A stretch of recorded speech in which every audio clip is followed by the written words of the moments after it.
আসসালামু আলাইকুম সবাইকে। সরি একটু লেট হয়ে গেল আজকেও।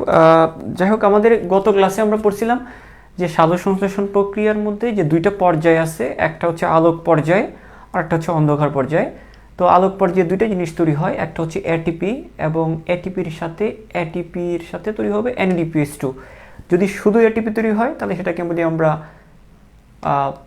শুধু এটিপি তৈরি হলে সেটাকে আমরা বলি চক্রীয়। আর এটিপির সাথে NADPH2 যদি তৈরি হয় সেটাকে আমরা বলবো অচক্রীয়। অর্থাৎ সালোক সংশ্লেষণের যে দুইটা পর্যায়, একটা পর্যায়ে এটিপি NADPH2 দুইটা তৈরি হয়, এই জিনিসগুলো আমরা পড়ে ফেলছি। গত ক্লাসের পড়া ছিল আমাদের সম্ভবত লেকচার 5-এ ছিল এটা, আমরা তার ঠিক আগের ক্লাসটাই। তো আজকে আমরা যে জিনিসটা পড়বো, আজকে আমাদের জিনিসটা হচ্ছে যে সালোক সংশ্লেষণের যে অন্ধকার পর্যায়, সেই অন্ধকার পর্যায়ে কী তৈরি হয় সেই জিনিসগুলো আমরা জানবো।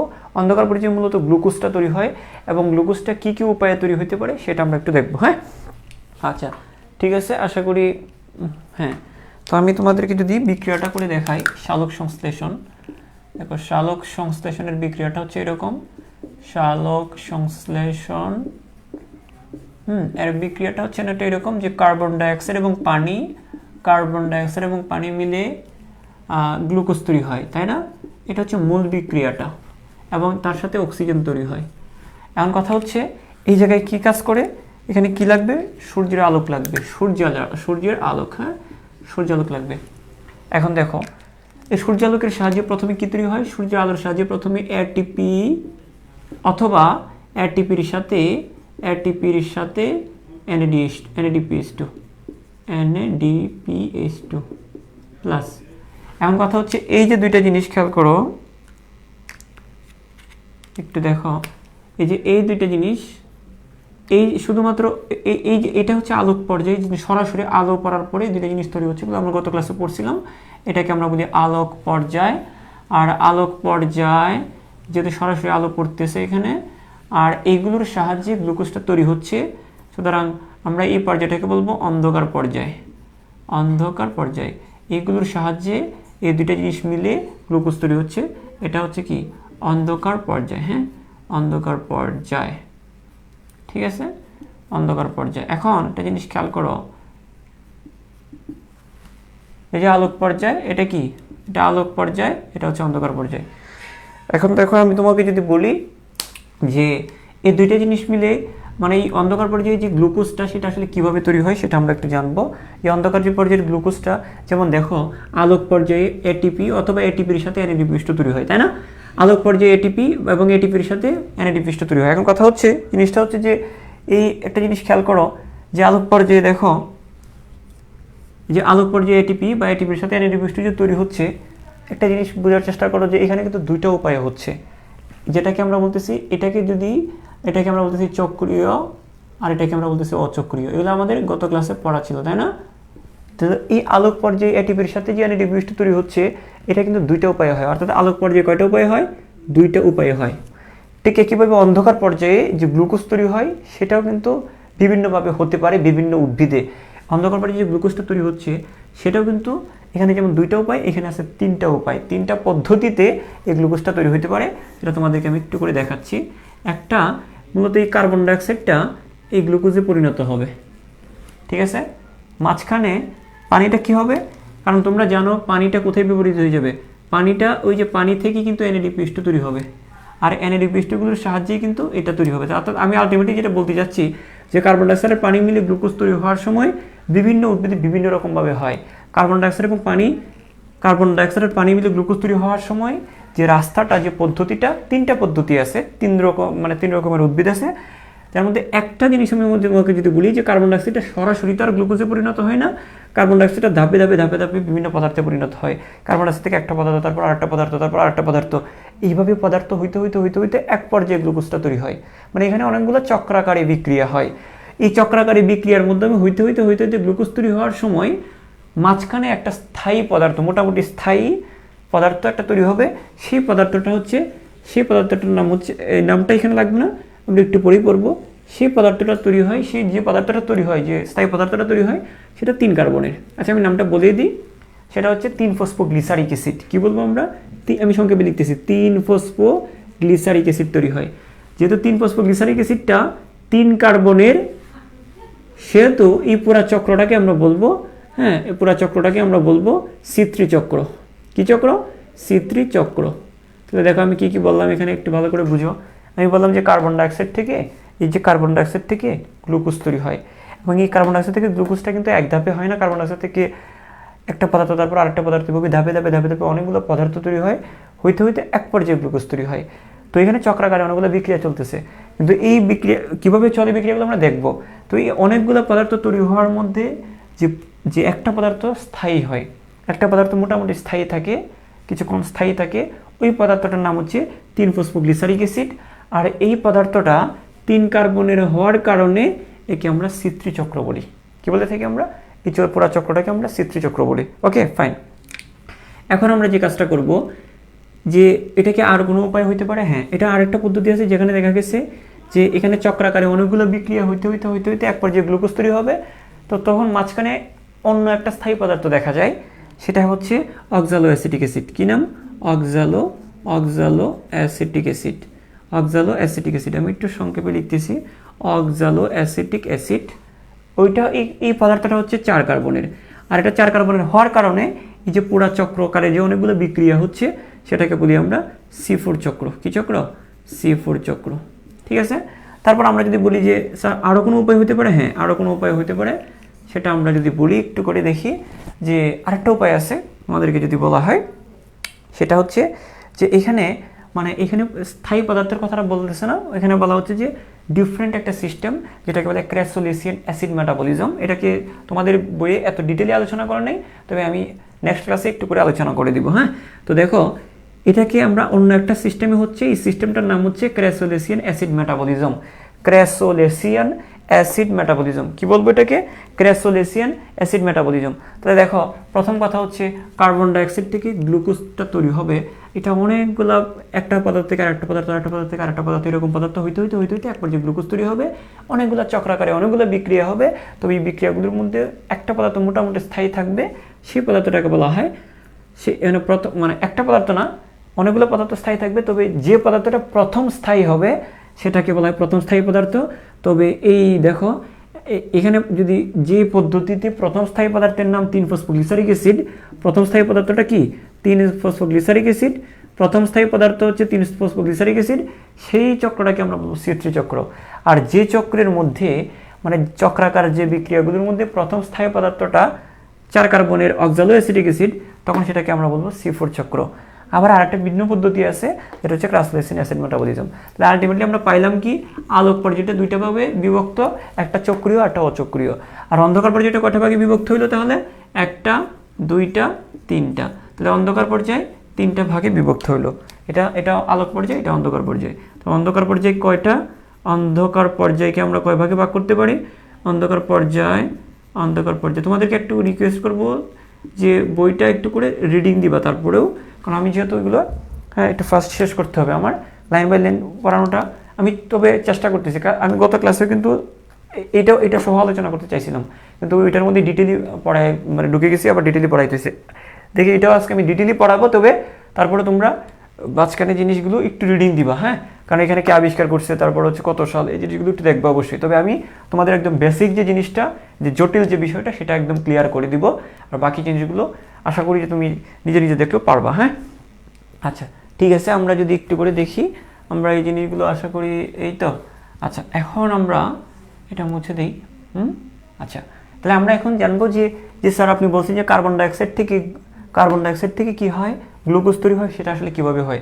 তোমাদেরকে একটা জিনিস আমি বলি, স্যার এখানে কি পানিটা ব্যবহৃত হয় না? হ্যাঁ, পানি ব্যবহৃত হয়। কার্বন ডাইঅক্সাইডটা এদিক দিয়ে ব্যবহৃত হবে, পানিটা আসবে কোন দিক দিয়ে জানো? কারণ পানি থেকে আগেই কিন্তু কি তৈরি হয়ে গেছে? পানি থেকে কিন্তু আগে NADPH2 তৈরি হয়েছে। ওই NADPH2 আর এই ATP এইগুলো এই বিক্রিয়াতে সহায়তা করবে। তো দেখো কার্বন ডাইঅক্সাইড আসবে এদিক দিয়ে, আর পানিটা ভেঙে গিয়ে NADPH2 এর সাথে মিশে গিয়ে তারপর NADPH2 আসবে এখানে, এবং ATP আসবে এখানে। তখন এরা একটা চক্রাকারে অনেকগুলো বিক্রিয়া হবে, তারপর এক পর্যায়ে গ্লুকোজ তৈরি হবে। কথাটা কি বুঝতে পেরেছ? আসলে জিনিসটা হচ্ছে যে হ্যাঁ, এরকম না যে একজন আরেকজনের সাথে সরাসরি যুক্ত হয়ে যাচ্ছে। এটা তো আমরা বিক্রিয়ার সামারিটা দেখাচ্ছি, বিক্রিয়ার সারাংশ দেখাচ্ছি, কিন্তু জিনিসটা আসলে এটা আমরা যদি কেমিক্যাল কোনো ল্যাবরেটরির কোনো বিক্রিয়া যদি হইতো তাহলে বুঝতাম যে এটার সাথে যুক্ত, এটা তৈরি হচ্ছে। এটা তো কেমিক্যাল না, এটা ল্যাবরেটরির কোনো বিক্রিয়া না, ওই রকম না। জিনিসটা হচ্ছে কার্বন ডাইঅক্সাইডটা এদিকে একটা চক্রাকার বিক্রিয়াতে অংশগ্রহণ করবে, তারপর এই পানিটা কি হবে, পানিটা ভেঙে তোমরা জানো NADPH2 তৈরি হয়েছে, কত ক্লাসে পড়াইছি, ওই NADPH2 এবং ATPগুলো ওই কার্বন ডাইঅক্সাইডের সাথে মিলে এক পর্যায়ে গ্লুকোজ তৈরি হবে। আলটিমেটলি কি দাঁড়াইলো, দাঁড়াইছে হচ্ছে যে পানি কার্বন ডাইঅক্সাইড মিলে এবং ATP NADPHর সাহায্যে গ্লুকোজটা তৈরি হচ্ছে। তো আশা করি এতটুকু বেসিক তোমাদের ক্লিয়ার। এখন আমরা যদি একটু ডিটেইলি এখন যদি আমরা একটু ডিটেইলি আলোচনা করি, যে দেখো যে আমরা কোনটা আলোচনা করবো আজকে, C3 চক্রটা আমরা একটু ক্লিয়ার করব। C3 চক্রটা একদম সহজ, যদি জটিল ভাবেও জটিল হয়ে যাবে। এখন C3 চক্রটা সহজভাবে বোঝার জন্য তোমাকে কয়েকটা জিনিসের সংক্ষিপ্ত নাম মুখস্থ করতে হবে। আমরা অনেক সময় বলি না, ফেসবুকে আমরা অনেক সময় বলি না যে হাউ আর ইউ বলি না, হ্যাঁ। তো এখানে আর দিয়ে আমরা বুঝি আর, হ্যাঁ, আর ইউ দিয়ে আমরা বুঝি ইউ, এই তো। এরকম আরও অনেকগুলো শর্টকাট নাম আছে না। যাই হোক, এই আমরা কয়েকটা শর্টকাট নাম আমরা শিখবো, হ্যাঁ। এগুলো কিন্তু খুব কঠিন না। যেমন দেখো, আমরা হাউ আর ইউ বললেও কিন্তু আমরা বুঝে যাই আর মানে আর, ইউ মানে ইউ, ঠিক আছে না। এরকম আরও শর্টকাট আছে, অনেক কিছু আছে, তোমরা বলতে পারবা, হ্যাঁ। তো আমার এই মনে পড়তেছে না। তো মেসেঞ্জারে আমরা শর্টকাট ইউজ করি, তো এগুলো কিন্তু আমাদের মুখস্থ করতে হয় না। এই শর্টকাটগুলোর জন্য কিন্তু আমাদের মুখস্থ করতে হয় না। তো আমি এরকম আগে কয়েকটা শর্টকাট দিব, শর্টকাটগুলো মুখস্থ করতে যাবা না, রিডিং দিতে দিতে তুমি শর্টকাটগুলো বুঝে যাবা। আর শর্টকাট দিচ্ছি কারণটা হচ্ছে, কারণ এখানে আমি পুরো জিনিসটা তোমাদেরকে এখানে একে দেখাইতে গেলে আবার শর্টকাট জিনিসগুলো লাগবে। যেমন আমি যদি বলি একটা নাম, একটা যোগ, মানে কতগুলা যৌগের নাম আমি সংক্ষিপ্ত আকারে বলবো, কিসের জন্য? আমরা C3 চক্রটা পড়বো এখন। কোন চক্রটা? এই C3 চক্রটা পড়ার জন্য কিছু আমার সংক্ষিপ্ত নাম জানতে হবে। একটা আমরা বলি যে রাইবোলোজ 1,5 বিসফসফেট, যে R15BP, ঠিক আছে, R15BP, এটা দিয়ে আমরা কি বুঝি? R15BP দিয়ে আমরা বুঝি আর দিয়ে হচ্ছে রাইবোলোজ, বি দিয়ে হচ্ছে বিস, পি দিয়ে হচ্ছে ফসফেট। তাহলে আমি নামটা যদি পুরোটা লিখি, কি দাঁড়াচ্ছে? রাইবোলোজ বিসফসফেট, হ্যাঁ, বিসফসফেট। তারপর হচ্ছে রাইবোলোজ, তাহলে R15BP মানে হচ্ছে রাইবোলোজ 1,5 বিসফসফেট, তো দেখো এটা তোমরা এখন মুখস্থ করতে থাকো, মানে রিডিং দিতে থাকো বারবার, কিন্তু আসলে জিনিসগুলো হয়ে যাবে, মাথায় সেট হয়ে যাবে। আমরা যখন পুরা বিক্রিয়াটা যখন পড়বো, তখন এগুলো অটো আসবে, হ্যাঁ। এখন মনে হতে পারে যে এতগুলো নাম কীভাবে আমরা মুখস্থ করবো। দেখো, R15BP দিয়ে আমরা মনে রাখবো রাইবোলোজ 1,5 বিসফসফেট। এটা আপাতত এটা শব্দার্থের মতো, এটা একটু খেয়াল করো। R15BP হচ্ছে রাইবোলোজ, আর দিয়ে হচ্ছে রাইবোলোজ 15 মানে 15, বি দিয়ে বিস, পি দিয়ে ফসফেট, বিসফসফেট। এখানে বিসফসফেট মানে হচ্ছে বিস মানে হচ্ছে দুইটা বোঝানো হচ্ছে, এখানে বিস মানে কি, এখানে দুইটা বোঝানো হচ্ছে। তাহলে এখানে দুইটা ফসফেট আছে। আমি যদি তোমাদেরকে একটু করে যে, আর এগুলো আমি পরে ভেঙে দেখাবো।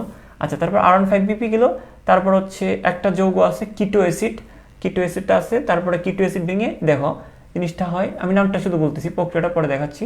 3PGA, এটার নাম হচ্ছে 3-ফসফোগ্লিসারিক অ্যাসিড, হ্যাঁ, 3-ফসফোগ্লিসারিক অ্যাসিড।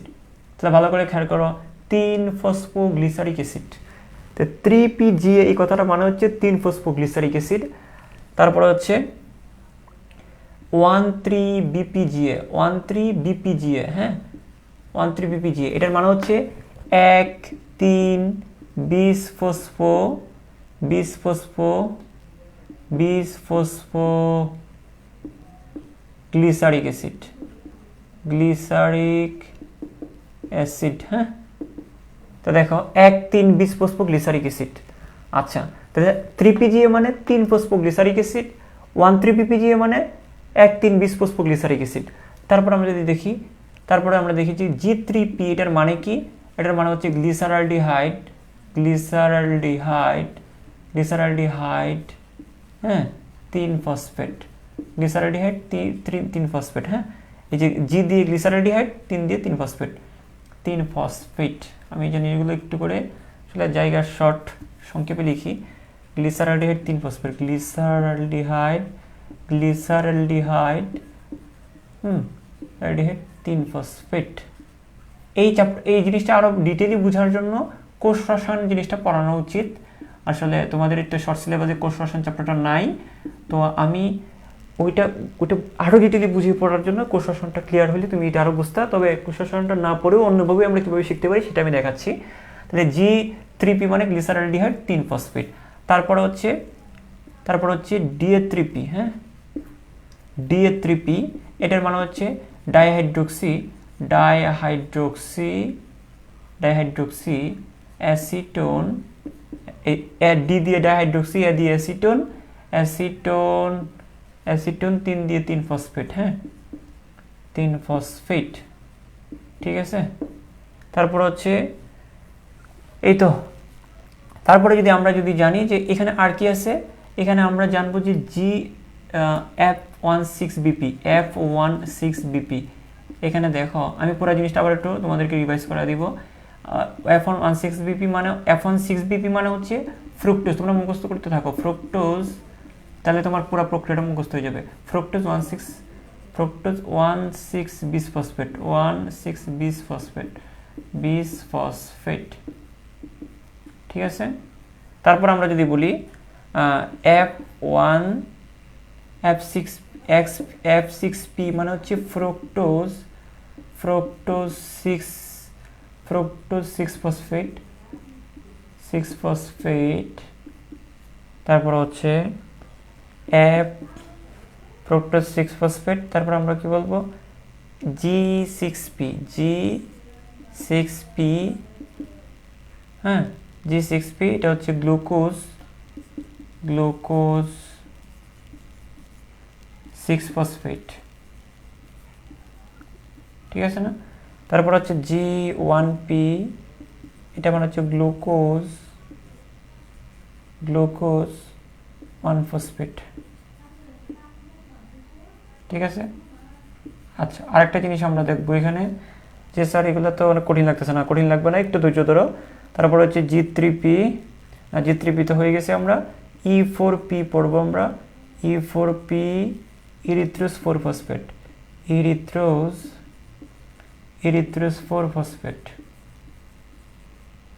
হ্যাঁ, ইরিথ্রোজ 4-ফসফেট। আমরা যদি বলি যে আরেকটা কি আছে X5P, সেটা হচ্ছে জাইলোলোজ 5-ফসফেট, ঠিক আছে। ওকে, ফাইন। তো আশা করি জিনিসটা বুঝে গিয়েছো তোমরা। ওকে, তো দেখো মানে নামগুলো অন্ততপক্ষে তোমরা এটা ধারণা করতে পারছো যে কোনটা দিয়ে কী বলতেছি। দেখো আমি পুরো জিনিসটা আমি আবারও বলছি, তোমাকে C3 চক্রটাকে কিন্তু টুটস্থ রাখতে হবে। কেন রাখতে হবে? কারণ এখান থেকে রিটেনেও আসে এবং এখান থেকে MCQ আসে এবং এটা তোমার লাগবে, প্রচুর পরিমাণে MCQ এখান থেকে আসবে C3 চক্রটা থেকে। এখন আমরা যে কাজটা করি, আমরা যে আগের সিস্টেমে বা আমিও এরকম প্রথম পড়ছি, তারপরে দেখি যে মনে থাকতেছে না, কীরকম যে এটা নিয়ে অনেক গল্প অ্যাপ্লাই করছি কিন্তু এখানে কাজ হচ্ছে না, মনে থাকতেছে না। তারপর কারণ এখানে অনেকগুলো ফ্যাক্ট আছে, তারপর বোঝারও বিষয় আছে, গল্প দিয়ে জিনিসটা হচ্ছে না। তারপর আমরা দেখলাম যে আমি দেখলাম যে এগুলো এমনিতেই মুখস্থ করতে যাচ্ছি, মানে কীরকম যেভাবে বইয়ে দেওয়া আছে সেভাবেই মুখস্থ করতে যাই, কিন্তু কিছু মনে থাকে না। তারপর আমরা থার্ড টাইম আমি কিন্তু সব এক্সপেরিমেন্ট চালাই।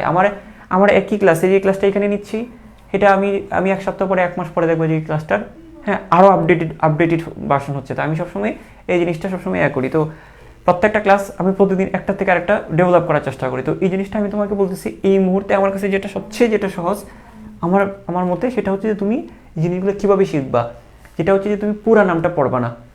আমি যখন এই C3 চক্রটা যখন পড়াবো তখন পুরা নামটা পড়বা না, তখন পড়বা কি সংক্ষিপ্ত নাম দিয়ে পড়বা। এই যে আমার পুরা চক্রটা মনে আছে, এতগুলো নাম কীভাবে মনে আছে, জাস্ট সংক্ষিপ্ত নাম দিয়ে আমি মনে রাখতে পারছি। কীরকম? যেমন দেখো, আমি এই পুরা নামটা একবার পড়তে গেলে, যেমন মনে করো তোমাদেরকে একটু উদাহরণটা দেখাই, তাহলে বুঝতে পারবা। আমার সেকেন্ড ফোনটা অফ হয়ে গেছে। আচ্ছা দেখো, উদাহরণটা দেখাই যে তোমাদের বই যে C3 চক্র যেটা আছে, আচ্ছা এটা আবিষ্কারকের নাম অনুসারে একে আবার ক্যালভিন চক্র বলা হয়। বিজ্ঞানী ক্যালভিন, ব্যাসাম ও ব্যানসন তিনজন এটাকে আবিষ্কার করেন, এটাকে ক্যালভিন, ব্যাসাম, ব্যানসন চক্র বলা হয়ে থাকে। আচ্ছা ঠিক আছে, আমি যেটা বলতে চাচ্ছিলাম যে দেখো বইয়ে যেরকমভাবে আছে, আমরা যদি এইভাবে মুখস্থ করতে যাই জিনিসগুলো, যে রাইবোলোজ 1-20-ফসফেট, তারপর হচ্ছে অস্থায়ী কিটো অ্যাসিড থেকে 3-ফসফোগ্লিসারিক অ্যাসিড, 3-ফসফোগ্লিসারিক অ্যাসিড থেকে 1,3-বিসফসফোগ্লিসারিক অ্যাসিড, 1,3-বিসফসফোগ্লিসারিক অ্যাসিড থেকে গ্লিসারিড 3%, এইভাবে তুমি সারা রাত পড়বা, সকালে উঠে দেখে কিছু পারতেছো না। মানে জিনিসগুলো নামগুলো একটু লং তো এই জন্য মনে থাকতেছে না। কিন্তু এখানে কিন্তু কন্টেন্ট কিন্তু বেশি না, খুবই কম পড়া, জাস্ট কয়েকটা নাম 1, 2, 3, 4, 5, 6, 7, 8, 9, 10, 11, 12। আমরা যে মোবাইল নাম্বার আমরা যে মানে পার্সোনাল মোবাইল নাম্বার বা আত্মীয় স্বজনের মোবাইল নাম্বার আমরা মুখস্থ করি না, 11 ডিজিটের মোবাইল নাম্বার মুখস্থ করি, সেটা আমরা কীভাবে পারি, সেটার মতোই ওইটা যেরকম আমরা খেয়াল করে কয়েকবার উচ্চারণ করি বলি, এটাও কিন্তু ওইরকম। তো এরকমভাবে আমরা কয়েকটা সংক্ষিপ্ত নাম আমরা সার্কুলেট মানে শিখবো জিনিসগুলো, তখন আমাদের মাথায় সেট হয়ে যাবে। কারণ তুমি যখন এত বড় নাম যখন পড়বা, রাইবোলোজ 1,5,20 যখন একবার বলে আরেকবার শেষ করবা, তখন কিন্তু পরের যে যোগটা সেটা আর মাথায় আসবে না। এটা হয়, এটা আমি দেখছি অনেক সময়, এটা আমার নিজের হয়েছে, আমার স্টুডেন্টদের ক্ষেত্রে এটা হয়েছে। তারপরে দেখো, যেমন মনে করো 3-ফসফোগ্লিসারিক অ্যাসিড বললা, তারপরে যোগটা যতই পড়ো যে প্যাস লাগাই দিচ্ছ, কারণ জিনিসগুলো যোগগুলো তো প্রায় একই রকম। একটা হচ্ছে 3-ফসফোগ্লিসারিক অ্যাসিড, 1,3,20-ফসফোগ্লিসারিক অ্যাসিড, গ্লিসারিডিয়েট 3-ফসফেট, এগুলো প্রায় একই রকম না? এই একই রকম এই নাম কিন্তু খুব বেশি না, কিন্তু নামগুলো একই রকম হওয়ার কারণে কোনটার পর কোনটা হবে সেটা আমরা গুলায় ফেলি।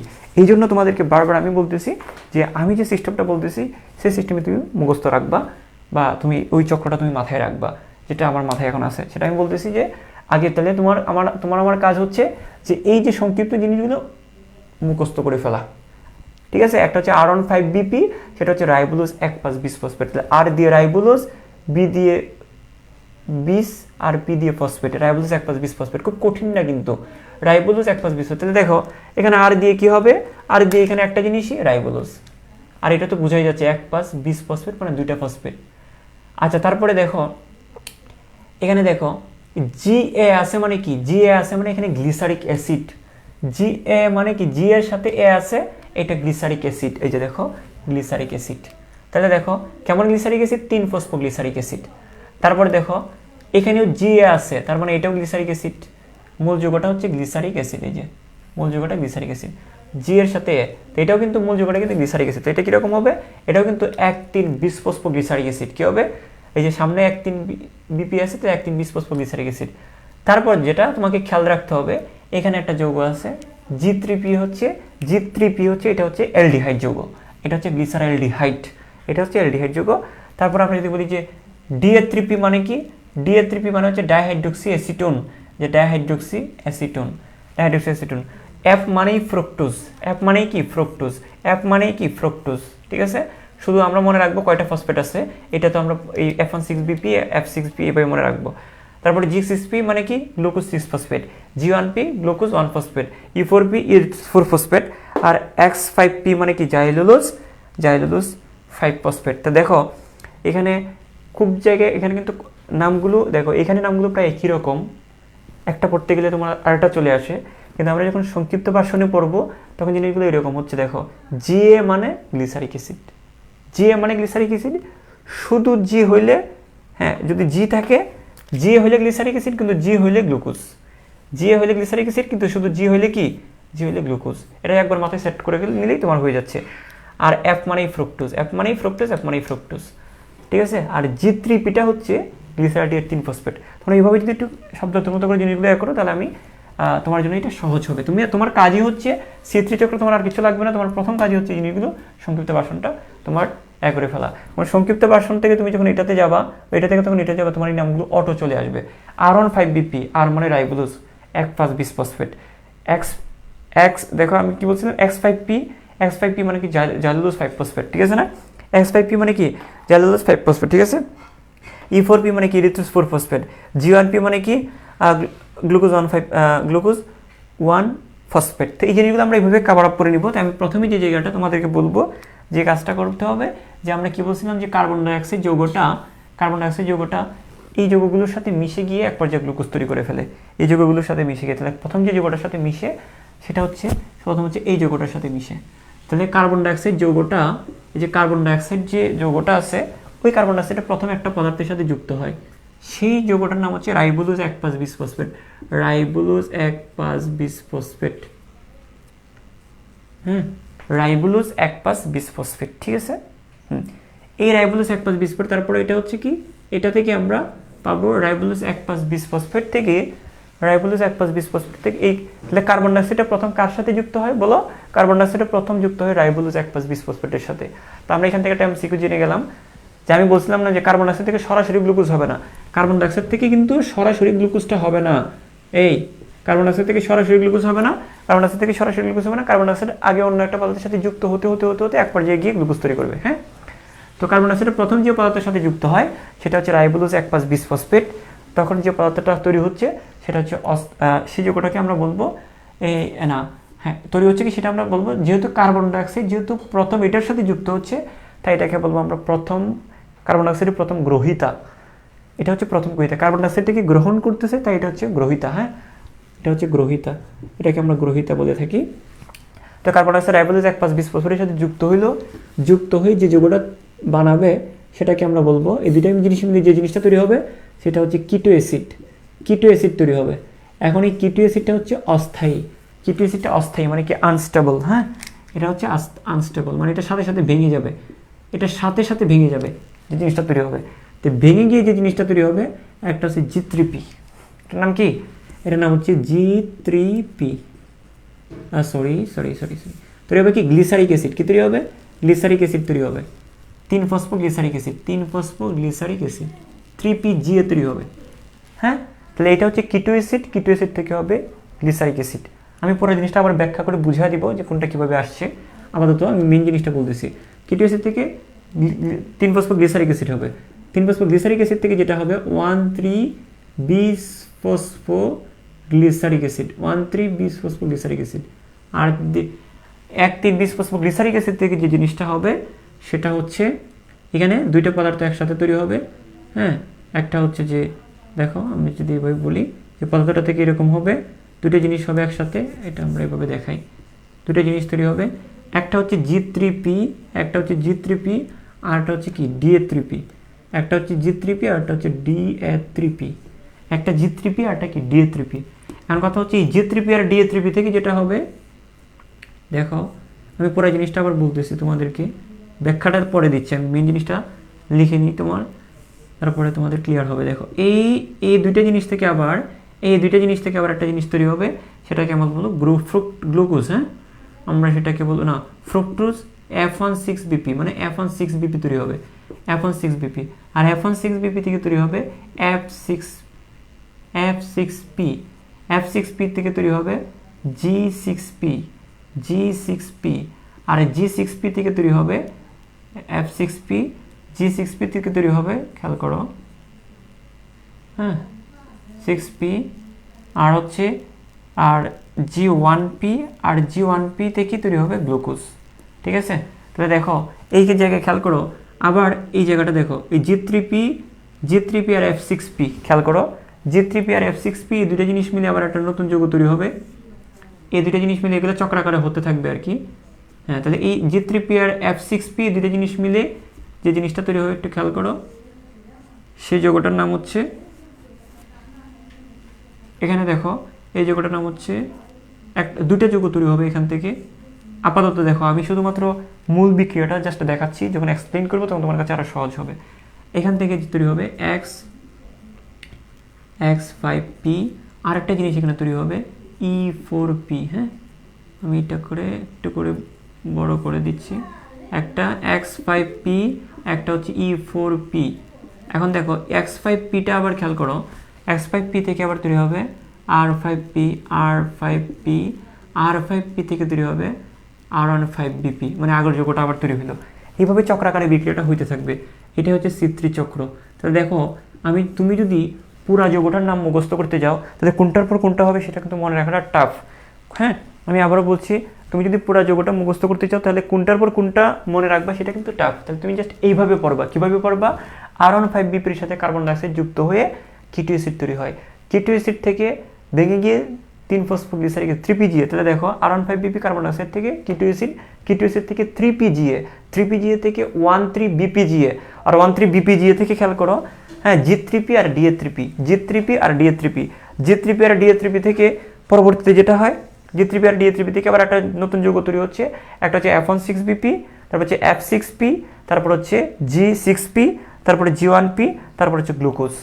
ঠিক আছে, তা দেখো F16BP, F6P, G6P, G1P, তারপর হচ্ছে গ্লুকোজ।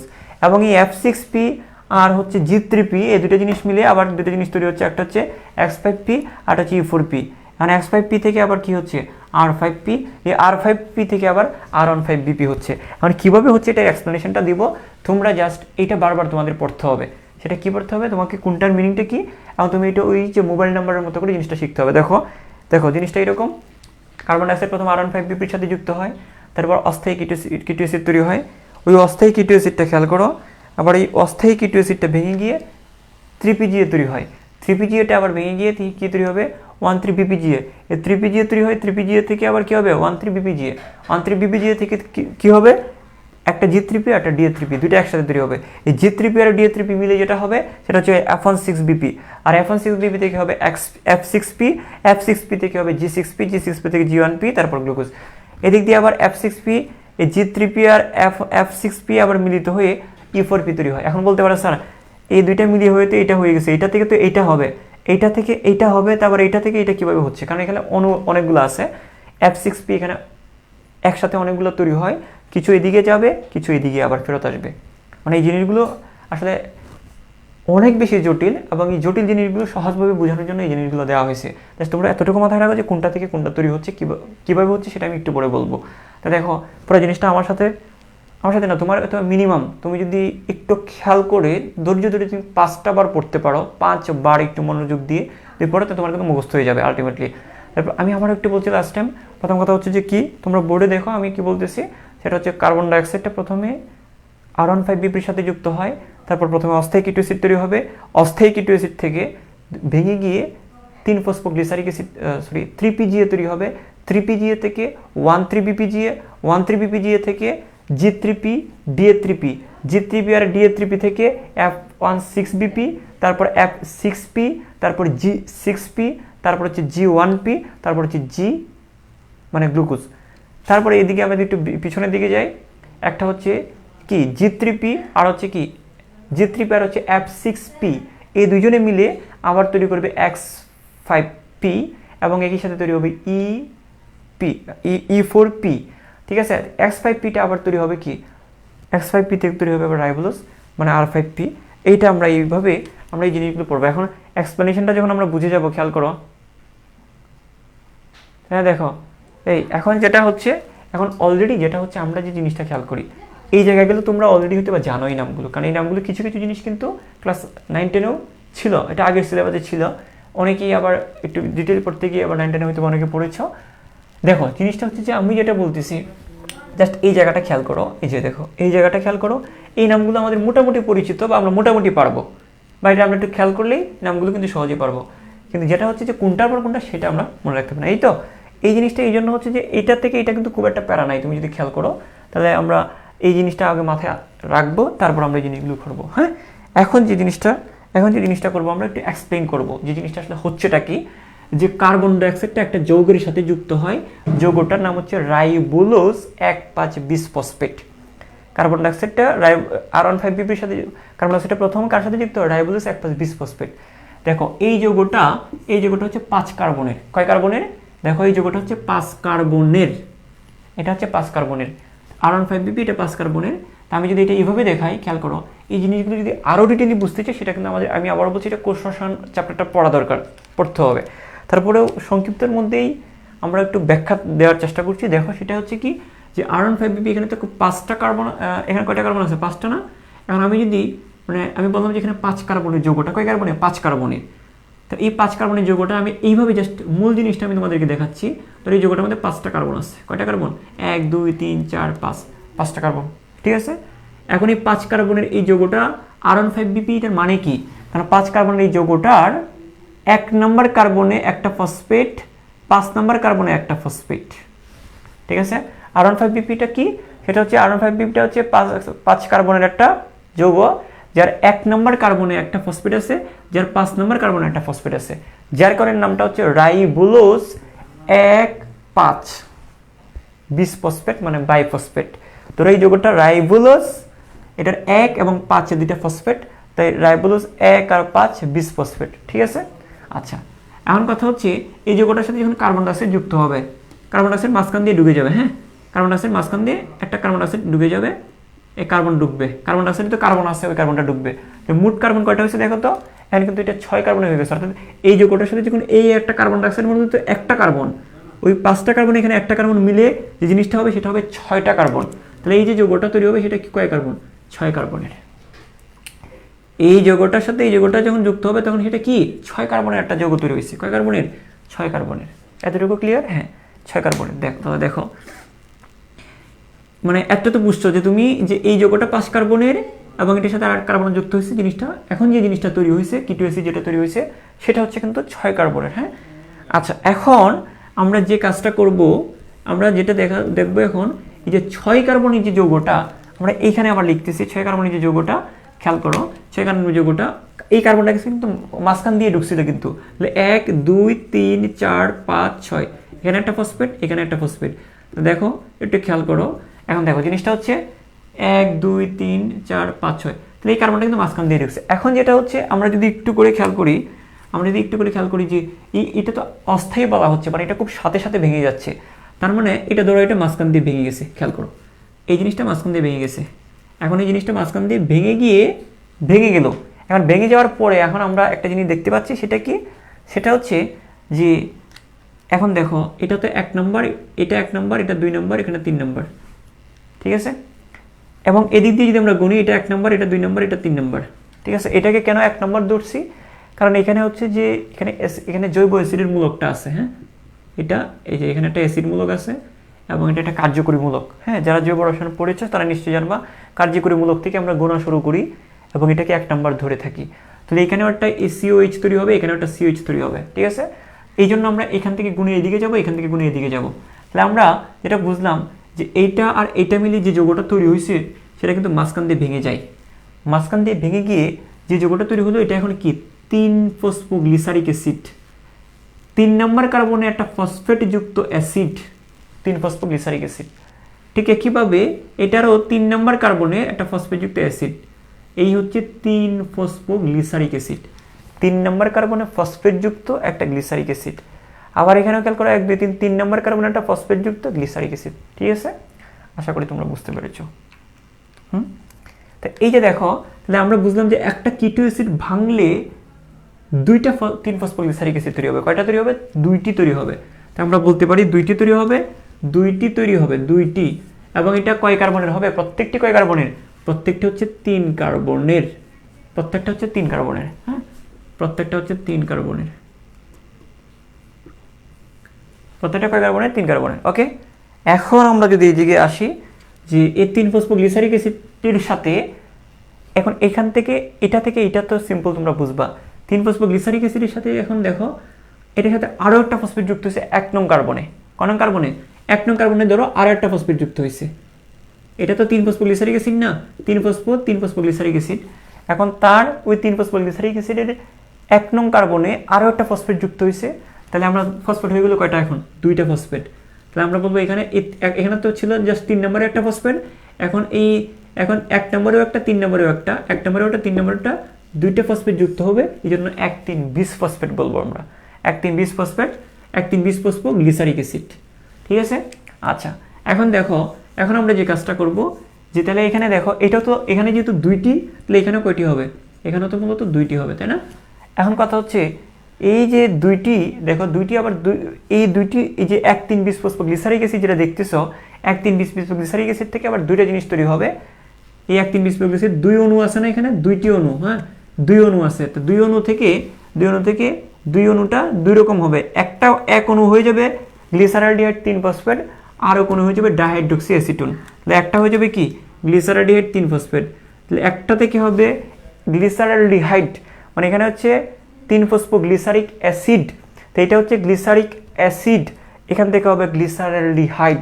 এটা হচ্ছে গ্লিসারিক অ্যাসিড আর এটা হচ্ছে গ্লিসারলডিহাইড।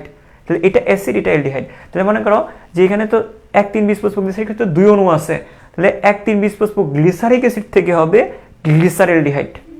1 অণু গ্লিসারিক অ্যাসিড থেকে তৈরি হবে 1 অণু গ্লিসারলডিহাইড, ঠিক আছে? তারপর দেখো, এখন দেখো জিনিসটা হচ্ছে যে এই যে দেখো DH3P যেটা আসছে, দেখো এখান থেকে যেটা এখানে হয়েছে সেটাকে আমরা বলবো ডাইহাইড্রক্সি, মানে একটা থেকে তো একটা 1 অণু গ্লিসারিক অ্যাসিড থেকে তো 1 অণু গ্লিসারিক অ্যাসিড থেকে তো গ্লিসারলডিহাইড তৈরি হইলই, কিন্তু আর 1 অণু গ্লিসারিক অ্যাসিড থেকে কি তৈরি হবে? ডাইহাইড্রক্সি অ্যাসিটোন ফসফেট, মানে 1 অণু গ্লিসারিক অ্যাসিড থেকে গ্লিসারলডিহাইড, আর 1 অণু গ্লিসারিক অ্যাসিড থেকে হবে ডাইহাইড্রক্সি অ্যাসিটোন, মানে 1 অণু গ্লিসারিক অ্যাসিড থেকে একটা অ্যালডিহাইড তৈরি হবে, আর 1 অণু অ্যাসিড থেকে আর একটা কিটোন তৈরি হবে। নামটা খেয়াল করে দেখবা, এখানে নামটা হচ্ছে গ্লিসারিক অ্যাসিড আর এখানে নামটা হচ্ছে গ্লিসারঅ্যালডিহাইড, মানে এটাকে আমরা বলবো অ্যালডিহাইড তৈরি হচ্ছে এখানে। তো এই গ্লিসারিক অ্যাসিড থেকে হবে কি গ্লিসারঅ্যালডিহাইড, আর মানে অ্যাসিড থেকে একটা অ্যালডিহাইড হচ্ছে আর একটা অ্যাসিড থেকে কিটোন তৈরি হচ্ছে। কেন কীভাবে বুঝলাম, নামের শেষে কিন্তু টোন আছে, dihydroxy acetone 3 phosphate. Dihydroxy acetone মানে কিটোন, মানে এখানে 2 অণু অ্যাসিড থেকে একটা অ্যালডিহাইড আর একটা কিটোন তৈরি হচ্ছে, ডাইহাইড্রোক্সি অ্যাসিটোন 3 ফসফেট তৈরি হচ্ছে। ঠিক আছে, ডাইহাইড্রোক্সি অ্যাসিটোন 3 ফসফেট। এখন দেখো তাহলে আমরা এখানে বলতে পারলাম যে এখানে তাহলে এটা 3 কার্বনের হলে এটাও 3 কার্বনের, এখানে 2 অণু আছে, এক অণু থেকে এখানে আসলে আর এক অণু এখানে গেছে, এরাও 3 কার্বনের, তাই না? 3 কার্বন, এটাও 3 কার্বন। এখন এই 3 কার্বন যখন দুইটা যখন মিলে যাবে, এখানে 3 কার্বন এখানে 3 কার্বন যখন মিলে যাবে, তখন মূল যৌগটা আবার কয় কার্বনের হয়ে যাবে? 6 কার্বনের। তো তখন মূল যৌগটা আবার কয় কার্বনের হবে? এই দুইটা জিনিস মিলে যাবে, তখন এটা 6 কার্বনের হবে। এখন দেখো বিষয়টা হচ্ছে কি জানো, এই যে 6 কার্বনের যেটা হচ্ছে G C C C C C 1 2 3 4 5 6, তাই না? এই যে 6টা। এখন দেখো খেয়াল করো যেটা হচ্ছে তার মধ্যে 1 নম্বরে একটা ফসফেট, 6 নম্বরে কিন্তু একটা ফসফেট। মানে কিভাবে হইল, কারণ এইটা আর এটা যখন জোড়া লাগছে তখন 3 আর 3 জোড়া লাগলে তখন কি হয়ে যাবে, এটা 6 কার্বন হবে না? 3 এর সাথে 3 যদি জোড়া লাগে তখন পুরো জিনিসটা হয়ে যাবে 6 কার্বন। টোটাল কি 6 কার্বন না? 3 এর সাথে 3 যুক্ত করলাম, তাহলে মোট হয়ে গেল 6 কার্বন, যার এই প্রান্তে একটা ফসফেট যুক্ত আছে, এই প্রান্তে একটা ফসফেট যুক্ত আছে। তাই এটাকে আমরা বলবো, এই জিনিসটাকে আমরা বলবো এখন এটার নাম এই জন্য এটাকে বলা হচ্ছে, এবং এই 3 আর 3 যুক্ত হয়ে যখন যে জিনিসটা তৈরি হচ্ছে তখন সেটাকে আমরা বলতেছি ফ্রুক্টোজ।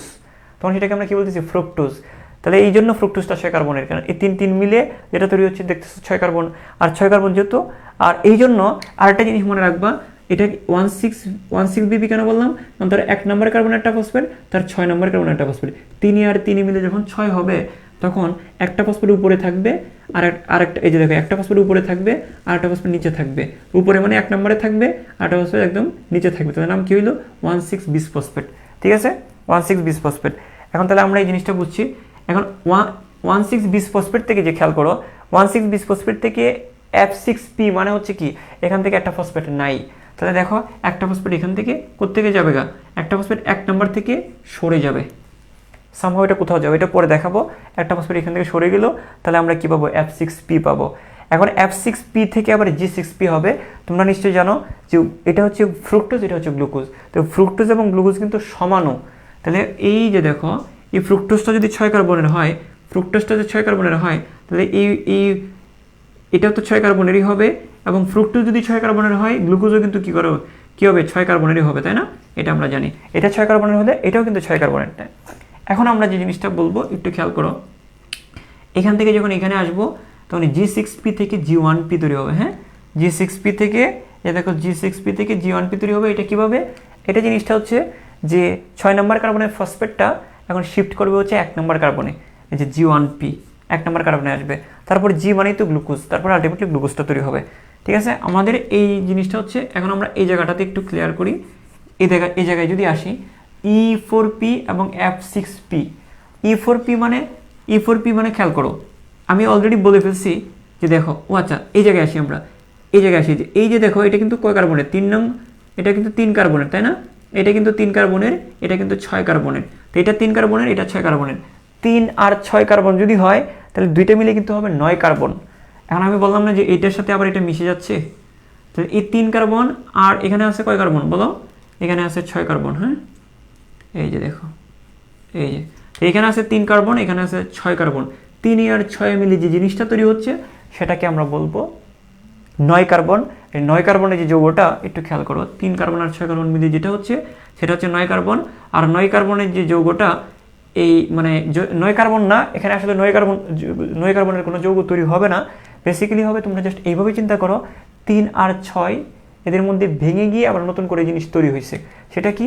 3 আর 6 যদি আমরা ভাঙি, 3 আর 6 যদি যুক্ত হয়, মনে করো 3 + 6 যুক্ত হইল 9, এই 9টাকে যদি আমরা ভাঙি তাহলে আমরা আবার কি এরকম লিখতে পারি না, 4 + 5, এক্স্যাক্টলি সেটাই, যেখানে এখানে 3 এখানে 6 মিলে গিয়ে আবার ভেঙে গিয়ে 4টা কার্বন চলে আসছে এখানে, ঠিক আছে, আর 5টা কার্বন চলে গেছে এখানে। ঠিক আছে। হ্যাঁ, এখন কথাটা হচ্ছে স্যার এখানে G3P আর F6P দুটো জিনিস মিলে দুটো জিনিস একসাথে তৈরি হচ্ছে, তাহলে আমরা বলতে পারি এই দুটো জিনিস থেকে এই দুটো জিনিস তৈরি হচ্ছে। কি তৈরি হচ্ছে? একটা হচ্ছে E4P আর একটা হচ্ছে X5P। E4P মানে হচ্ছে ইরিথ্রোজ 4-ফসফেট, হ্যাঁ এখানে লেখা আছে ইরিথ্রোজ 4-ফসফেট। আর X5P মানে হচ্ছে জাইলুলোজ 5-ফসফেট। কি ফসফেট? জাইলুলোজ 5-ফসফেট। এখন এই জাইলুলোজ থেকে আমরা যেটা পাবো সেটা হচ্ছে রাইবোলোজ 5-ফসফেট। এখন একটা জিনিস খেয়াল করো, তোমাদেরকে বলি, এই ফ্রুক্টোজ এবং গ্লুকোজ যেমন একে অপরের সমানো মানে কি, গ্লুকোজের মধ্যে 6টা কার্বন, এর মধ্যে 6টা কার্বন, এর গঠন প্রায় একই রকম, হ্যাঁ প্রায় একই রকম। এখন এই যে দেখো জাইলোলোজ এবং রাইবোলোজ, তার মধ্যে কিন্তু প্রায় একই রকম, এখানে দুটার মধ্যে একটু পার্থক্য আছে। এইটা হচ্ছে একে অপরের সমানো, আর এখানে দেখো এই সমানোগুলোকে আমরা ইংলিশে কি বলি? আইসোমার বলি। এইটা হচ্ছে একে অপরের আইসোমার, এটা একে অপরের অ্যাপিমার। কি মার? অ্যাপিমার। তাহলে দেখো অ্যাপিমার। আচ্ছা আমি এই জায়গাটা তোমাদেরকে আগে ক্লিয়ার করে নিই। X5P থেকে R5P তৈরি হয়, কারণ এটারই আর একটা সমানো তৈরি হয়, সমানোর মতোই। এখন তোমরা যারা অর্গানিক কেমিস্ট্রি বা জৈব রসায়ন পড়েছো তারা নিশ্চয়ই কিছুটা হলে আইডিয়া আছে যে সমানো দুই রকমের হয়, একটা হচ্ছে গাঠনিক সমানো আর একটা হচ্ছে কি ত্রিমাত্রিক সমানো। হ্যাঁ, তো এখানে গ্লুকোজ আর ফ্রুক্টোজটা হচ্ছে কি গাঠনিক, গাঠনিক সমানো। গ্লুকোজ আর ফ্রুক্টোজটা হচ্ছে গাঠনিক সমানো, কারণ ফ্রুক্টোজটা হচ্ছে কিটোনমূলক আছে, ফ্রুক্টোজটার মধ্যে কিটোনমূলক আছে, আর গ্লুকোজটার মধ্যে অ্যালডিহাইডমূলক আছে। তো এটা হচ্ছে একে অপরের কি গাঠনিক সমানো। কিন্তু এই জায়গায় খেয়াল করো X5P এবং R5P এর মধ্যে কোনো পার্থক্য নাই, জাস্ট একটা জায়গায় পার্থক্য, একটার কিছু জিনিস বাম দিকে থাকলে আর একটা কিছু জিনিস ডান দিকে থাকবে, মানে ডান বামের একটা পার্থক্য। এটা হচ্ছে আমরা স্টেরিও সমানো বলে থাকি। তো স্টেরিও সমানোগুলোকে একে অপরের অ্যাপিমার বলা হয়। মানে এখানে হচ্ছে একটা জিনিসের ডান দিকে হলে আরেকটা জিনিসের বাম দিকে হবে। এখানে দেখো, এখানে এদের আণবিক সংকেত এক হলেও গঠনটা কিন্তু একটু ভিন্ন আছে। সেটা কি? এক জায়গায় কিটোন আর এক জায়গায় অ্যালডিহাইড, কিন্তু সব কিছু ঠিক আছে। এদেরই দেখো, এদের গ্লুকোজের C6, হ্যাঁ C6 গ্লুকোজ মানে কি C6H12O6, তাহলে এরও কিন্তু C6H12O6, হ্যাঁ যদিও এখানে 6 নম্বরে একটা ফসফেট আছে, তো এরও কিন্তু C6H12O6। এই ফ্রুক্টোজও কিন্তু C6H12O6, একে অপরের কিন্তু আণবিক সংকেতটা এক, ঠিক আছে, একে অপরের সমানো, নর্মালি সমানো বলে থাকি বা আইসোমার বলে থাকি। আর এখানে হচ্ছে আণবিক সংকেত এক, গাঠনিক সংকেত এক, সব কিছুই এক আছে, তবে এখানে বাম ডানের একটা পার্থক্য আছে। এর কিছু জিনিস মানে OH যদি ডান দিকে থাকে এর OH হচ্ছে বাম দিকে, এরকম কিছু পার্থক্য। মানে আমি তো এখানে ফুল ডিটেইলি তো পড়াচ্ছি না, জাস্ট তোমাদেরকে জিনিসটা এখানে পারার জন্য, এটা বোঝার জন্য, পারার জন্য যতটুকু দরকার ততটুকু বলতেছি। মানে এগুলোর ভিতরে যদি আমরা ঢুকি তাহলে আবার কোর্স রসায়নে চলে যেতে হবে, তখন এগুলো আবার অর্গানিক কেমিস্ট্রি ঢুকে যেতে হবে, তখন এগুলো আবার কমপ্লিকেশন হয়ে যাবে। আমার জিনিসটা সহজভাবে কীভাবে আমরা জিনিসটা মনে রাখবো সেটা বলতেছি। তাহলে দেখো এই দুইটা জিনিসের মধ্যে একটু চিন্তা করো, X5P এবং R5P, এইটা হচ্ছে একে অপরের কি জাস্ট অ্যাপিমার, একে অপরের অ্যাপিমার। কি অ্যাপিমার? কি গঠনেও ঠিক আছে, আণবিক সংকেতেও ঠিক, কিন্তু এদের মধ্যে ডান বামের একটা পার্থক্য, যেটাকে আমরা স্টেরিও সমানো বলে থাকি। এই জায়গায় আমরা বলে থাকি যে F6P এবং G6P এর মধ্যে দুইটাই কিন্তু কি দুইটা আণবিক সংকেতে কিন্তু গঠনে একটু পার্থক্য আছে, একটা এক জায়গায় CO আর এক জায়গায় কি CHO মূলক আছে, একটা কিটোন হলে একটা অ্যালডিহাইড। আচ্ছা অ্যালডিহাইড মূলকধারী। তো এটা দেখো এই X5P থেকে R5P হবে, এই X5P থেকে R5P তৈরি হবে, জাস্ট একটা অ্যাপিমার থেকে আরেকটা অ্যাপিমার তৈরি হবে, একে অপরের অ্যাপিমার। হ্যাঁ, এখন এই R5P থেকে এক পর্যায়ে তৈরি হবে R15BP। এই R5P থেকে তৈরি হবে কি R15BP, R5P থেকে কি তৈরি হবে R15BP। এখন এই জিনিসগুলো তৈরি হবে, এটা হচ্ছে মূল জিনিসটা, কারণ এখন এটা যেমন কয় কার্বনের? 5 কার্বনের না, এটা তো 5 কার্বনের। এই R5Pটাও কি 5 কার্বনের, কারণ এটা তো একে অপরের কি সমানু, এদের গঠন বলো, এদের ডান বামের বিষয়গুলো বলো, সব কিন্তু একই রকম। এখন এটা যখন এখান থেকে যখন আমরা এটা পাবো, তখন এটা কিন্তু এই যে R5P মানে কি তার 5 নং কার্বনের একটা ফসফেট, R15BP মানে কি তার 1 নম্বরেও একটা ফসফেট ডুববে, এখানে এসে একটা ফসফেট ডুববে। তুমি বুঝতেছো কোথায় কোথায় ফসফেট যুক্ত হচ্ছে, কিন্তু মূল জিনিস হচ্ছে এটা হচ্ছে 5 কার্বনের, এটাও কিন্তু 5 কার্বনের, এটাও 5 কার্বনের। এই 5 কার্বনের জিনিসগুলো এই 5 কার্বন মিলে গিয়ে এই কার্বন ডাইঅক্সাইডের সাথে যুক্ত হয়ে আবার 6 কার্বনের কিটো অ্যাসিড তৈরি হচ্ছে। তো এই জিনিসগুলো মোটামুটি তোমার একটা আইডিয়া দিলাম। এখন কথা হচ্ছে যে এখানে আরও কিছু বিষয় আছে, দেখো এই পর্যন্ত মোটামুটি ক্লিয়ার কিনা আমাকে বলো।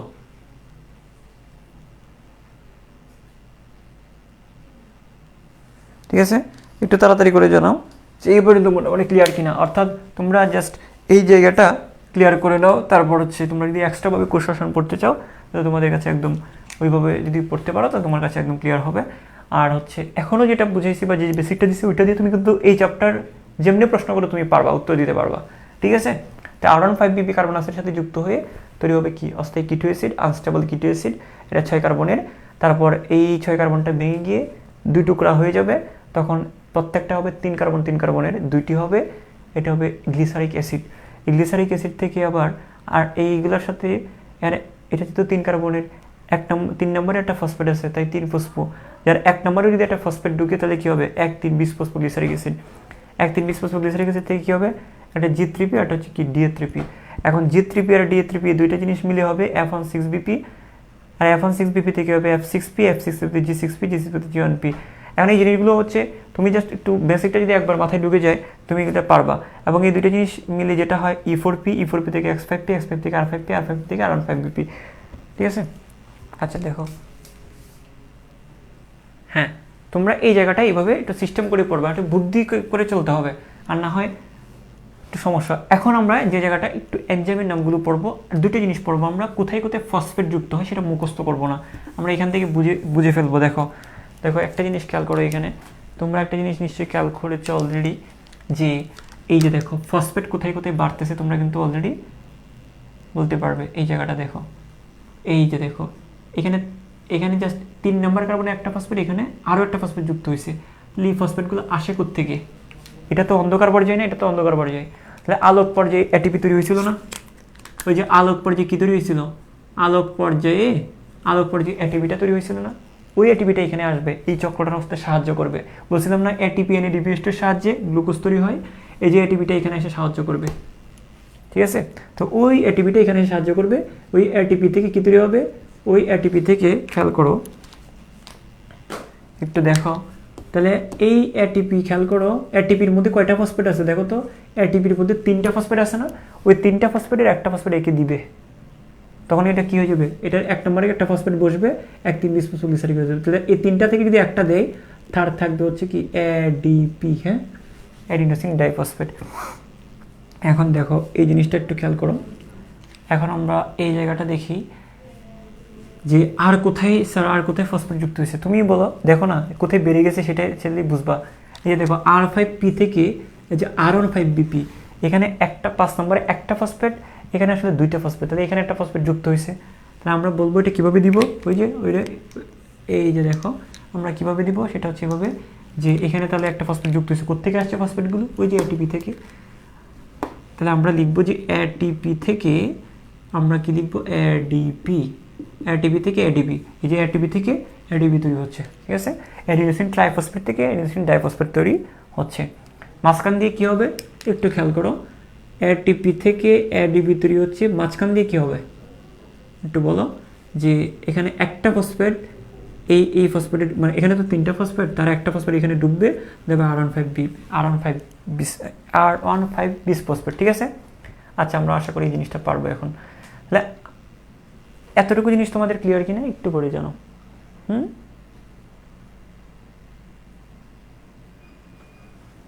এখন তাহলে 2টা জায়গায় এখানে ফসফেট বেরিয়ে যাচ্ছে, এখানেও বেরিয়ে যাচ্ছে, এই জায়গাটাতে আমরা একটু করে খেয়াল রাখবো যে এখানে ফসফেট যুক্ত হচ্ছে, এখানে ফসফেট যুক্ত হচ্ছে। ফসফেটগুলো কোত্থেকে আসবে?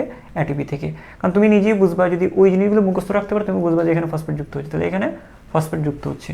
এখন আমরা এই জায়গাটা একটু খেয়াল করি, এখানে হবে, এখানে একটা এনজাইম হবে, যে এটিপির সাথে 3 অর্গানিক ফসফেট 3 ফসফোগ্লিসারিক অ্যাসিডের সাথে যখন একটা এটিপির একটা ফসফেট যুক্ত হয়ে যখন 1,3,20 ফসফোগ্লিসারিক অ্যাসিড তৈরি হবে, তখন এটাকে বলবো আমরা কাইনেজ।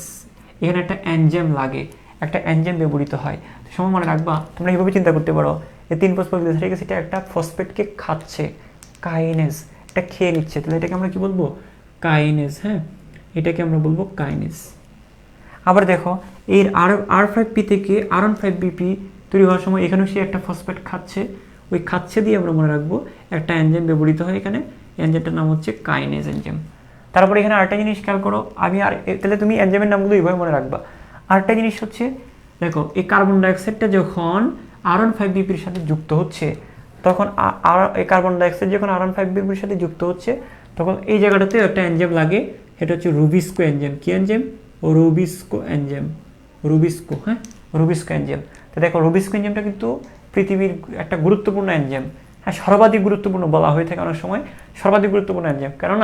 কারণ রুবিস্কো এনজাইম যদি না থাকতো তাহলে কার্বন ডাইঅক্সাইডের সাথে এই আয়রন 5 বির সাথে কেউ যুক্ত হইতো না। মানে এটা তো একটা জড় পদার্থ, মানে এটা তো একটা অজৈব যৌগ, হ্যাঁ, এটা বায়ুমণ্ডল থেকে আসে। তো বায়ুমণ্ডল থেকে আসা একটা অজৈব যৌগ সাথে প্রথমেই রিলেট হয়, উদ্ভিদের সাথে সম্পর্ক স্থাপন করে, উদ্ভিদের পদার্থের সাথে সম্পর্ক স্থাপন করে এই রুবিস্কো এনজাইমটা। আচ্ছা ঠিক আছে, তাহলে আমরা এই জিনিসটা, তাহলে এখানে রুবিস্কো এনজাইমটা খুবই গুরুত্বপূর্ণ, এটা মনে রাখবো। আর কি কি এনজাইম আছে একটু খেয়াল করো। এই দুইটা, এইটা আর এটা মিলে, দুইটা মিলে অ্যাড হয়ে গেছে না, এই দুইটা মিলে অ্যাড হয়ে গেছে। এই অ্যাড হয়ে গেছে এটা দিয়ে তুমি মনে রাখতে পারো যেটা এখানে একটা এনজাইম লাগবে, দুইটা জিনিসের জায়গায় একটা এনজাইম লাগবে, এটাকে বলবো আমরা অ্যালডোলেজ এনজাইম। কি এনজাইম? অ্যালডোলেজ এনজাইম। কি বলবো আমরা? অ্যালডোলেজ এনজাইম, হ্যাঁ। আবার এখান থেকে আবার এখানে আসার যে এনজাইমটা, এই F16BP থেকে F6P তে আসার জন্য যে এনজাইমটা লাগবে না, আচ্ছা এখানে পরে আসতেছি আমি, এই দুটো জিনিস মিলে অ্যাড হয়ে যাচ্ছে, তাই এভাবে মনে রাখবে অ্যালডোলেজ এনজাইম। আসলে জিনিসটা হচ্ছে কি, এখানে অ্যালডিহাইড আছে, তো গ্লিসারলডিহাইডের উপর কাজ করতেছে যে এনজাইম, তাকে বলা হচ্ছে অ্যালডিহাইড এনজাইম, মানে অ্যালডোলেজ এনজাইম, জিনিসটা ওইভাবে আসছে। আচ্ছা, তো আমরা মনে রাখবো এই দুইটা মিলে অ্যাড হয়ে যাচ্ছে, তাই অ্যালডোলেজ এনজাইম, ঠিক আছে। আরেকটা জিনিস খেয়াল করো, এখানে এই জায়গাতে দেখো, মানে এই যে G3P এবং F16BP আর কি ট্রান্সফার হয়ে যাচ্ছে না এই জায়গায়, এই দুটো জিনিস মিলে আবার এখানে দুটো জিনিসের ট্রান্সফার হচ্ছে, এটা জিনিস ট্রান্সফর্ম হচ্ছে, হ্যাঁ। তো তুমি এই জিনিসটা, এই জায়গাটা তোমরা এইভাবে মনে রাখতে পারো, মানে আমি জাস্ট বললাম যে নিচ থেকে উপরে ট্রান্সফার হচ্ছে, এটা জাস্ট মনে রাখার জন্য বলতেছি এই জিনিসগুলো, নামগুলো তো আর এটার জন্য আসছে না, জাস্ট মনে রাখার জন্য বলতেছি যে এইটা আর এইটা মিলে ট্রান্সফার হচ্ছে এখানে, তাই আমরা এটা বলবো, মানে এই নিচের জিনিসগুলো এখন এদিকে ট্রান্সফার হচ্ছে, তাহলে এখানে একটা এনজাইম লাগবে, নাম হচ্ছে ট্রান্সকিটোলেজ এনজাইম। কি এনজাইম? ট্রান্সকিটোলেজ এনজাইম। ট্রান্সকিটোলেজ এনজাইম নামটা আসলে কেন আসছে বলতেছি, কিন্তু মনে রাখবো আমরা কীভাবে, যে দুইটা জিনিস মিলে এই জিনিসটা তৈরি হচ্ছে, মানে উপর থেকে নিচ থেকে উপরে ট্রান্সফার হচ্ছে। আর যাই হোক, আমরা যেটা বলবো, মানে এটার বায়োলজিক্যাল ব্যাখ্যাটা হচ্ছে এরকম যে, এটা দেখো,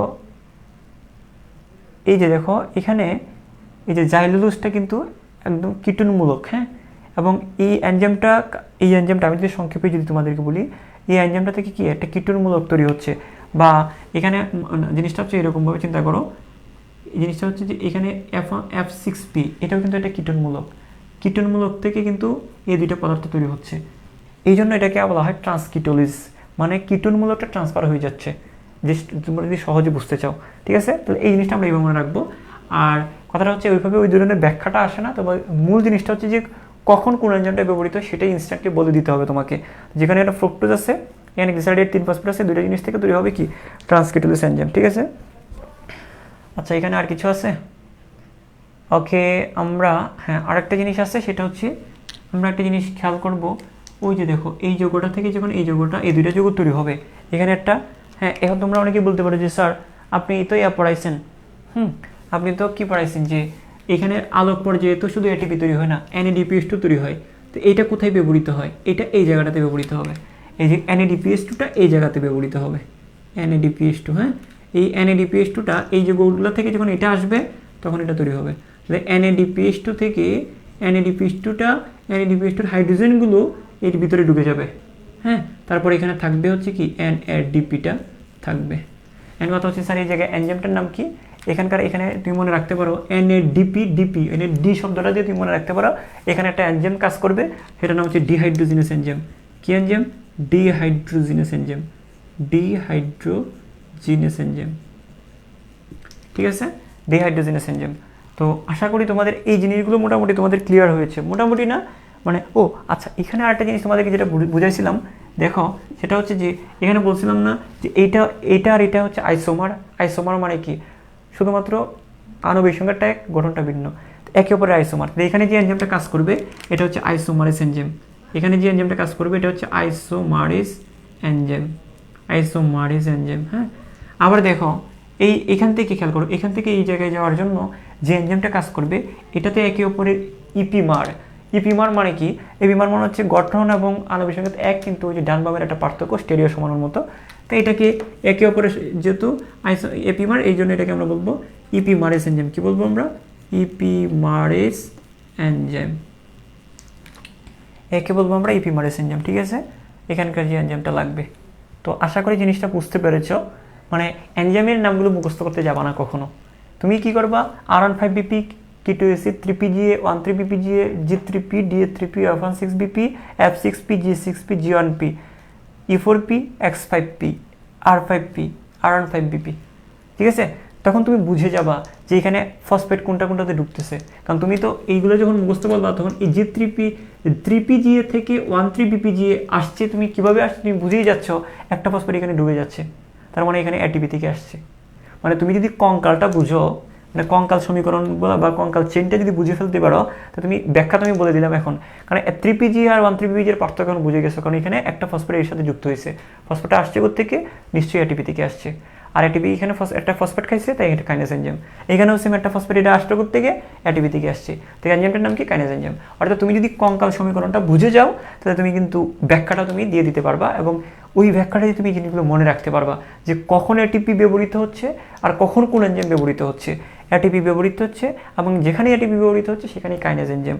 এখানেও সেম, এখানে NADPH2 থেকে NADPH2 থেকে NADPH2 হচ্ছে এখানে ডিহাইড্রোজেনেস এনজাইম। তো এই জিনিসগুলো আমরা এইভাবে পড়বো, দুটো জিনিস মিলে অ্যাড হয়ে যাচ্ছে অ্যালডোলেস এনজাইম, তারপর এখান থেকে এখানে কি ট্রান্সফার হচ্ছে ট্রান্সকিটোলেস এনজাইম।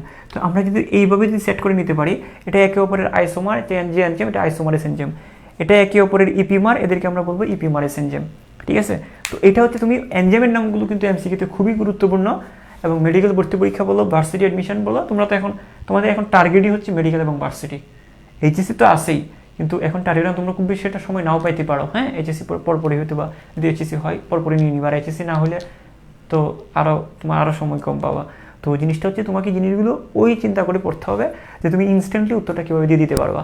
তুমি এত এত এত পড়ার মধ্যে বিশ্বাস করে তোমার কিছু মনে থাকবে না, তোমাকে এটাই মনে রাখতে হবে, এগুলো ওই ব্যাখ্যাটা দিয়ে বের করতে হবে। আচ্ছা এখানে একটা ফসফেট বাড়ছে, আচ্ছা ঠিক আছে, তাহলে এখানে ফসফেট বাড়লে এটা কি কোত্থেকে আসছে, এটা ATP ব্যবহৃত হয়েছে, তাহলে আচ্ছা ATP ব্যবহৃত হয়েছে, এখানে ATP খাইছে বা ফসফেট খাইছে যেহেতু এটা কাইনেজ এনজাইম। জাস্ট এইভাবে তুমি যদি একবার চিহ্ন দিয়ে দিয়ে এগুলো জিনিসগুলো শেষ করতে পারো, তাহলে কিন্তু হচ্ছে তোমাদের এই জিনিসগুলো আর প্রবলেম হবে না। আরেকটা জিনিস আমি তোমাদেরকে সবসময় বলি, আমি যতটুকুই পড়াই সেটা কিন্তু একদম ক্লিয়ার পড়াবো, হয়তো বা আমি জিনিসগুলো সবচেয়ে গুরুত্বপূর্ণ জিনিসগুলো সেগুলো পড়াচ্ছি, কিন্তু ওটাও কিন্তু আমি ক্লিয়ার করে দিচ্ছি ওইভাবেই, ঠিক আছে? আর তোমরা ওই অন্যান্য যে নামগুলো আছে একটু কষ্ট করে তোমরা একটু অবশ্যই রিডিং দিবা, হ্যাঁ, আশা করি বুঝে যাবা। তারপরে যদি কোনো একটা জিনিস যদি না বুঝো তারপরে কমেন্ট করে দিবা। আসলে আমি কমেন্ট পড়ার আসলে ওই রকম একটা টাইমই পাই না, কারণ আমার অনেক জিনিসটা ওইরকম মানে অন্যভাবে দেখবা না, কারণ আমি আসলে অনেকে আমার ব্যাচে যারা আছে ওরাও আমাকে মেসেজ করে, আমি পাই না, তো ওরাও মনে করে যে জিনিসগুলো মানে তোমরা হয়তো বা জিনিসগুলো বলে যে আমরা হয়তো বা যে স্যার এখানে পড়ি না তাই রিপ্লাই দেয় না, ওরকম না, আসলে সময় হয়ে ওঠে না, একটা পর একটা থাকে এই জন্য। তারপরে তোমরা কমেন্ট করবা, দেখা গেছে যে কমেন্ট আমি যদি কখনো দেখি আমি হয়তো বা রিপ্লাইটা দিব, অথবা তোমার কোনো ফ্রেন্ড বুঝলো বা জানলো তখন সে রিপ্লাইটা দিয়ে দিল, তুমি জেনে গেলা জিনিসটা। তো এইভাবে একটু কষ্ট করে আমাদের জিনিসটা আগায় যেতে হবে, হ্যাঁ। আচ্ছা, তো আমরা আগামী ক্লাসে যেটা পড়বো, আমরা আগামী ক্লাসে হচ্ছে যে C4 চক্র যেটা আছে, আমরা এই C4 চক্রটা পড়বো ইনশাল্লাহ, হ্যাঁ। আচ্ছা, এই পর্যন্ত তোমাদের যদি কারো কনফিউশন থাকে একটু করে আমাকে জানাতে পারো, ওকে। আসলে আমার ওই সেকেন্ড ফোনটা বন্ধ হয়ে গেছে, এই পাশে এসে কমান্ড পড়তে হচ্ছে তোমাদের।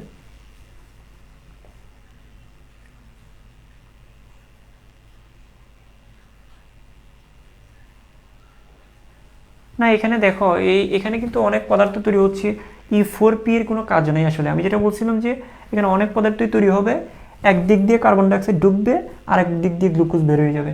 মানে ওই অনেক সময় ধান বানার মেশিন দেখছো না, একদিকে ধান দিচ্ছে আর একদিকে চাল বের হচ্ছে, তো এখানে কিন্তু যৌগগুলো একটা পর একটা যৌগগুলো তৈরি হচ্ছে, এতে কার্বন ডাইঅক্সাইড অ্যাড হচ্ছে, গ্লুকোজ হয়ে বের হচ্ছে, হ্যাঁ, এটা ঢুকতেছে, এটা গ্লুকোজ হয়ে বের হচ্ছে, জিনিসটা হচ্ছে এরকম, এই যে পুরো চক্রটা। মানে এগুলো কোনো ওই রকম কোনো কাজ নেই, কারণ হচ্ছে এটা হচ্ছে মানে এই যে এপিমারেস এনজাইমটা তৈরি হওয়া, মানে রাইবোজোস 5 ফসফেটটা তৈরি হওয়ার মানে X5P তৈরি হওয়ার সাথে এটা তৈরি হয়েছে আর কি, বাই প্রোডাক্ট হিসাবে, হ্যাঁ। আচ্ছা,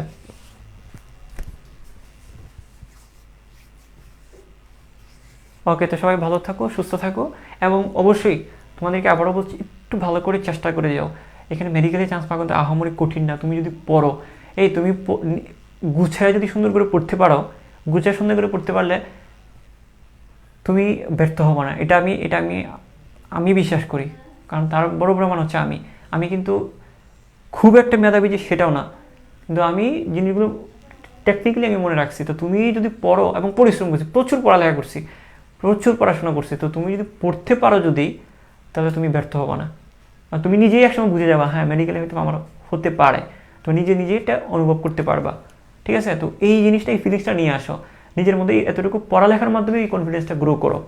এবং আমি আবারও বলছি, এখনও যে সময় আছে, তুমি এখন থেকে যদি জিরো থেকে যদি স্টার্ট করো, তোমার দিয়ে সম্ভব, তোমাকে দিয়ে সম্ভব। এটা যেই পড়বে সেই পারবে। মানে এখানে তারাই টিকে যারা পড়ে, যারা একটু লুজ দেয়, একটু গাফিলিটি করে জিনিসগুলো, ওরা কিন্তু পিছিয়ে যায়। তো তুমি মেডিকেল ভর্তি পরীক্ষা একবারই দিবা, সেকেন্ড টাইম দিলে হয়তো অনেক আরও বেশি স্ট্রাগল করতে হবে। ধরে নাও তুমি একবারই দিচ্ছ, তোমার লাইফটা একবারই চেঞ্জ হওয়ার একটা সুযোগ আছে, একটু চেষ্টা করো না।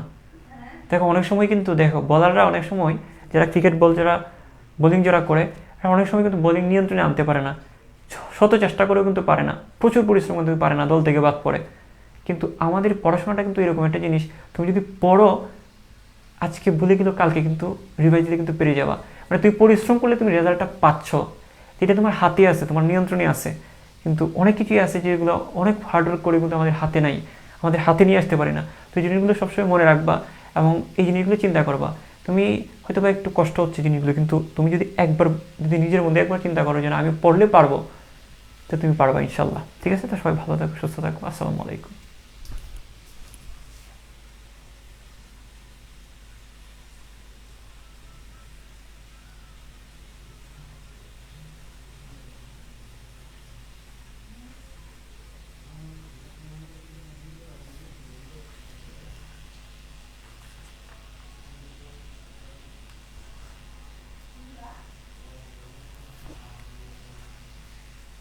আচ্ছা একটু আমি তোমাদের আসলে আমার ওই সেকেন্ড ফোনটা তো অফ, আমি কমেন্টটা ওইদিকে গিয়ে তারপর দেখছি। হ্যাঁ এখানে যেখানে আইসোমারিজ হবে সেখানে আইসোমারিজই, এটা আইসোমারিজই, কিন্তু এই জায়গায় একটা আছে ফসফেটেস এনজাইম। হ্যাঁ এই জায়গায় ফসফেটেস এনজাইমটা হবে এই জায়গায় উপরে, F16BP থেকে F6P, F16BP থেকে, হ্যাঁ F16BP থেকে F6P, এই জায়গায় উপরে ফসফেটেস এনজাইম। ঠিক আছে? তো সবাই ভালো থাকো, সুস্থ থাকো। আসসালামু আলাইকুম।